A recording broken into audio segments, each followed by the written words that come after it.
Hello friends, welcome back to Tripathi tutorial. This is Jagat. तो पे मैंने आज आम कौन करवा ना क्लास 9 रो तमर जो पढ़ुले कौन पढ़ुले रे जो अनुशीलनी 2A पढ़ुले से अनुशीलनी 2A रो क्वेश्चन आंसर जो करथुले 3 नंबर पर्यंत आम ऑलरेडी ताको सॉल्व कर दीचे। तो पे मैंने आज आम कौन करवा ना 4 नंबर पाखरु क्वेश्चन आंसर करबा। ठीक अछि। तो पे मैंने क्लास करबा पूर्व चैनल को जो मैंने नवा आसीच चैनल को सब्सक्राइब करना से मैंने जल्दी जल्दी चैनल को सब्सक्राइब कर दियो जाफल आम जहाँ भी अपडेट दबा तार नोटिफिकेशन तो पाखे जाई पहुंच पार। ओके पे मैंने चलो डेरी न करी स्टार्ट कर।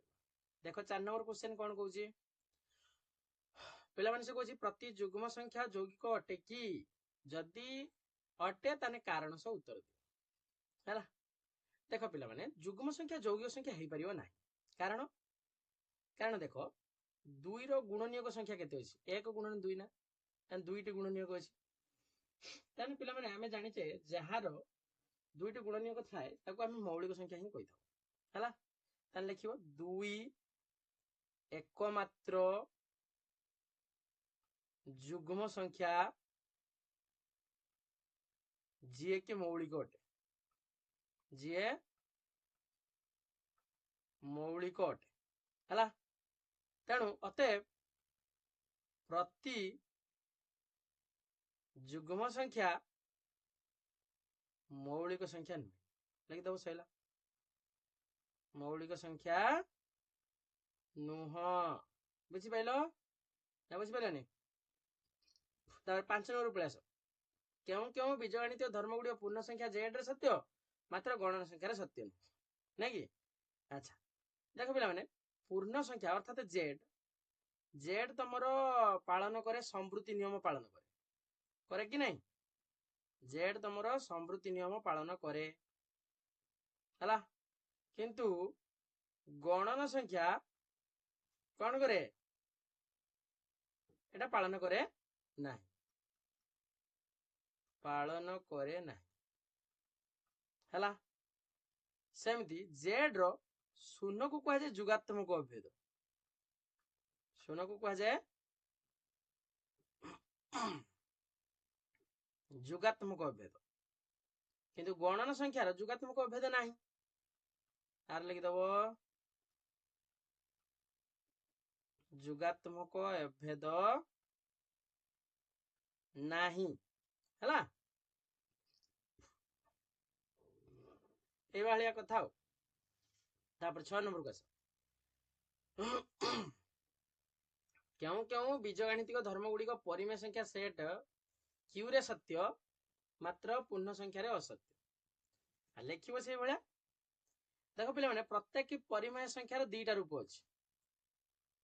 परिमेय संख्यार केटा रूप अछि दुईटा रूप हला। गोटे होची ससीम दशमिक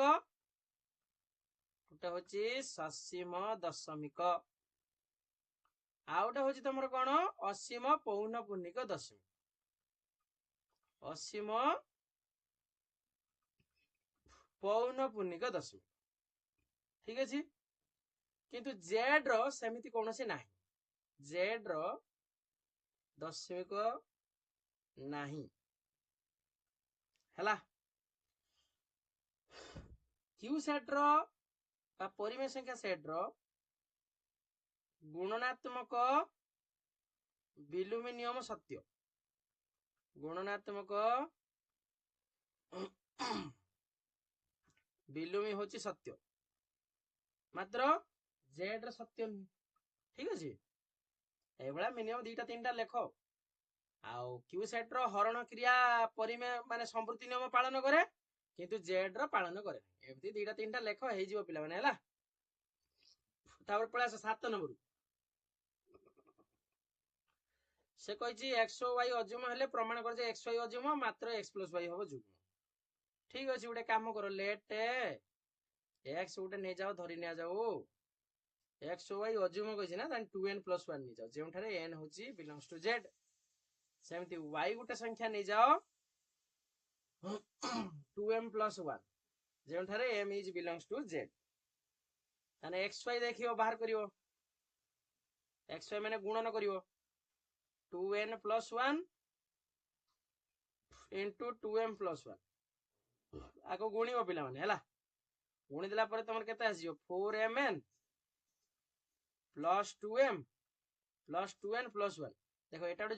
जुग्म एटा गोटे जुग्म किंतु वे को रहला माने एटा जुग्म हैला कि हैलानी तेणु आम आपको कहवा ये हूँ अजुग्म आ x प्लस वाई करके देखियो x प्लस वाई बाहर करियो 2n plus 1 plus 2m plus 1 2n plus 2m plus 2 ये भी जुग्म ये भी जुग्म ये भी जुग्म ताने ये हैला प्रमाण हैला बुझिला डाउट रहला रे तापर पिला माने 8 नंबर पळे आसो अजुग्म संख्या माने जोग जनित समृद्धि नियम पालन करंती कि कारण सह उत्तर देखो हैला लिखियो पिला माने अजुग्म संख्या माने समृद्धि नियम पालन करंती नाही कारण देखो 7 युक्त 5 जदि आमे नेउचे 7 5 केते हैला 12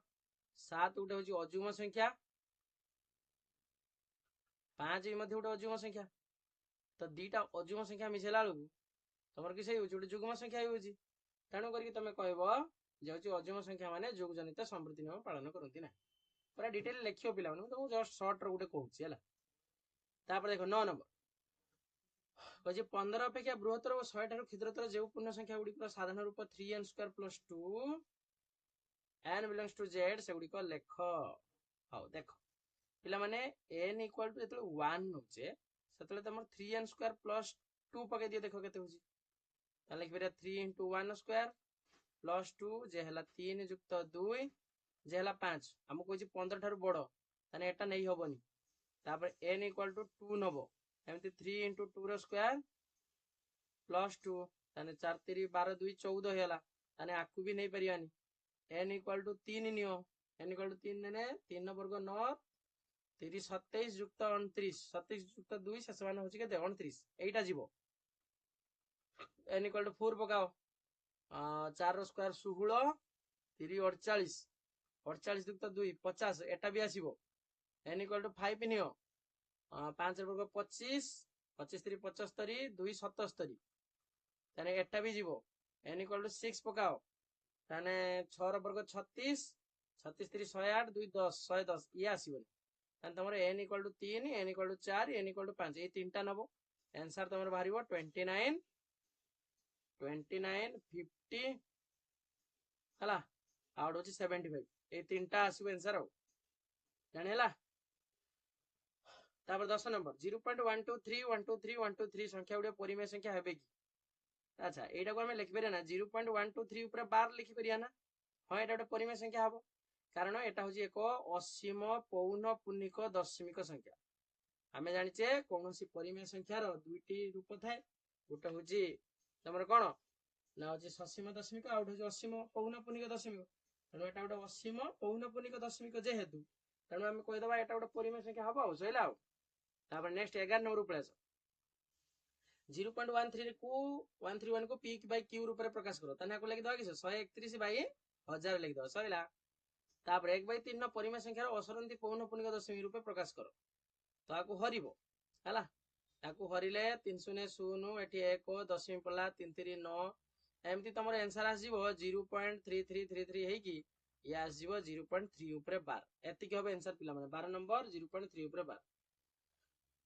तापर पिला 13 नंबर 1/3 परिमेय संख्या को लघिष्ठ आकृति न होइतिबा 100 by q1 p2 by -102 6 into p3 by q3 रूप में प्रकाश करो ठीक अछि तो याको लागि दियो 1/3 इक्वल टू आको लागि दियो 100 by q1 ठीक अछि ताने खाली q1 इक्वल टू केते हिजो 300 हिजो प्लस होइला तापर से नेटा लागि दियो 1/3 इक्वल टू p2 by 102 -102 ताने 1/3 into p2 equal to p2 3 into -34 ताने p2 इक्वल टू 34 होबे आंसर सेना 6 into p3 को एटा तमर बाहर करियो आंसर हो हैला निजे करो पिला माने तापरे 15 -15 by n is to n गणना संख्या n less than equal to 15 ठारू बृहत्तम क्षुद्रतम देखो क्षुद्रतम है n इक्वल टू 1 नबो बृहत्तम है n इक्वल टू 15 नबो ताने -15 by 1 जेला -15 एटा होची तमर क्षुद्रतम आ बृहत्तम है न -15 by 15 जे होची -1 ये होची बृहत्तम बस होइला हला ପିଲାମାନେ ଏଇ 14 ନମ୍ବର ପର୍ଯ୍ୟନ୍ତ ଥାଉ। ନେକ୍ସଟ କ୍ଲାସରେ ଆମେ 15 ନମ୍ବର ପାଖରୁ ବାକି ଯୋଉ ରହିଲା 20 ନମ୍ବର ପର୍ଯ୍ୟନ୍ତ ତାକୁ ଗୋଟେ କ୍ଲାସରେ ସାରିଦବା। ଠିକ ଅଛି ପିଲାମାନେ, ଆଜି ପାଇଁ ଏତିକି ଥାଉ। ଚ୍ୟାନେଲକୁ ଯେମାନେ ନୂଆ ଆସୁଛ ଚ୍ୟାନେଲକୁ ଟିକେ ସେୟାର କର, ସବସ୍କ୍ରାଇବ କର ଆଉ ଲାଇକ୍ କର। ଠିକ ଅଛି ପିଲାମାନେ, ତ ଆଜି ପାଇଁ ଏତିକି ଥାଉ। ଠିକ ଅଛି ପିଲାମାନେ।